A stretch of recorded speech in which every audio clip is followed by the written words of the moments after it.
Hi, my name is Simon and I'm a drummer. And this is the first video in a series I want to start called Simon Rants. If you ever met me, you probably know I'm good for three things: drums, rants, and puns. And since I mostly rant about drums, and it rhymes with my last name, I kinda had to do this, because it feels right. Today's topic is going to be 12, 13, 16. And I'm not referring to the 13th of December 1816 when Werner Siemens was born, and yes, that Siemens, the founder of the Siemens company. I'm talking about tom sizes, especially tom diameters. The first reason why I don't like 12, 13, and 16-inch setups is that I've always had trouble to get the 12 and 13-inch rack toms to sound good on their own as well as good together. You always have to make a compromise between these two parameters because the 1 inch in size difference is not enough to make a real sound difference. If you have 2 or more inches in difference between two toms, you won't have any problems.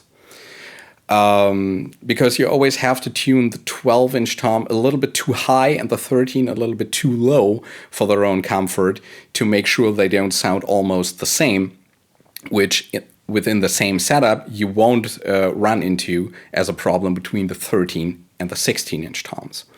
So if I had the choice, I would use a 10, 13, 16-inch setup, which I've never seen anyone use, and you certainly can buy them as a stock setup.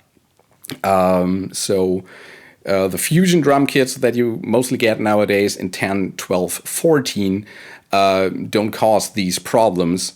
They're very easy to tune, and they're also easier to upgrade because you can easily add an 8-inch tom on top, you can add a 16-inch tom on the bottom, and even an 18-inch tom. And if you're one of those people who don't like 14-inch toms because they're too big for a rack tom and too small for a floor tom, you can just skip the 14-inch and work with 8, 10, and 12-inch rack toms and a 16 and 18-inch floor tom. The other problem with these toms, especially when they were made in the 80s and 90s, is that they're not only quite large in diameter, they're also very deep. And you often end up with square sizes such as 12 by 12, 13 by 13, 16 by 16.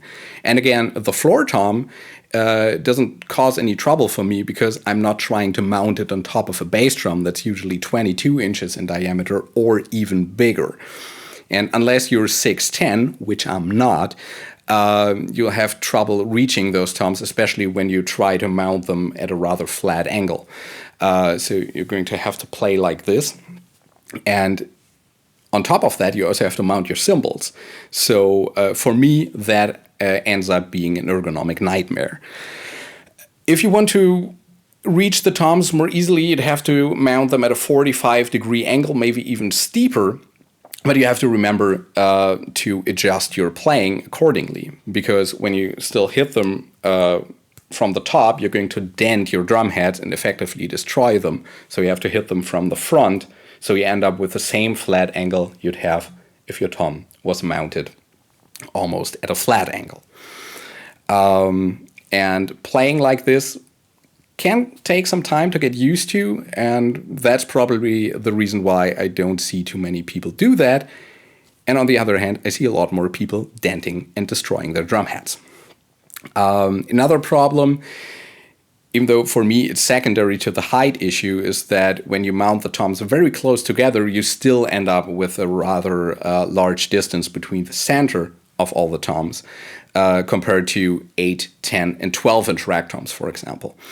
You could mount these further apart, so there's less crosstalk between them and end up with the same center distance, basically, or you put them closer together and your playing will be more comfortable.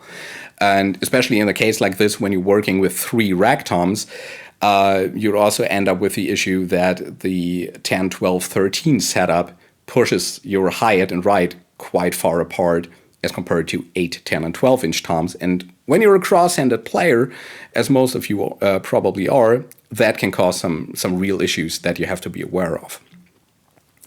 Since sound and size correlate in drums, and especially in toms, it absolutely makes sense to use large drums for low tuning.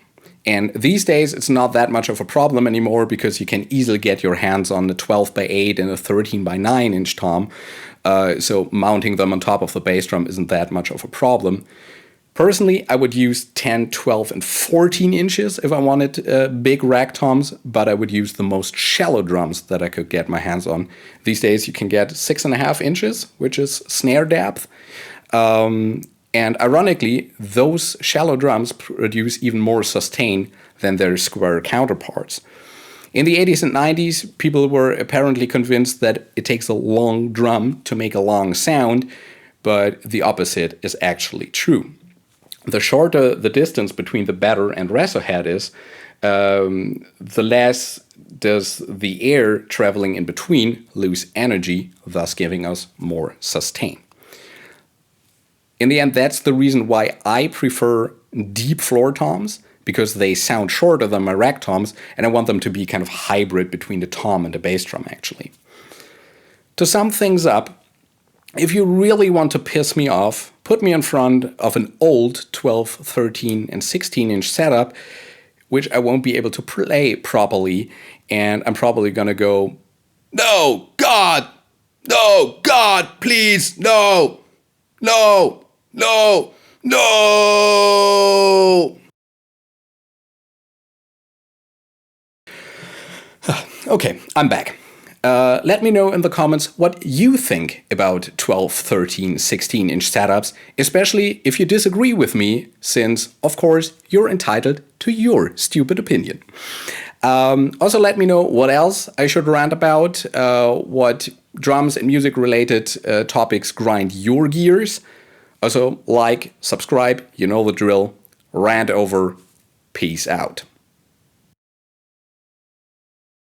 If you ever met me, you probably know I'm good for 3 things: drums, rants, and puns. And since I mostly rant about drums, doesn't make it any better, does it? To sum things up, if you really want to piss me off, put me in front of an old 12, 13, and 16-inch setup, which I won't be able to play properly, and I'm probably gonna go, "No, God! No, God, please! No! No! No!"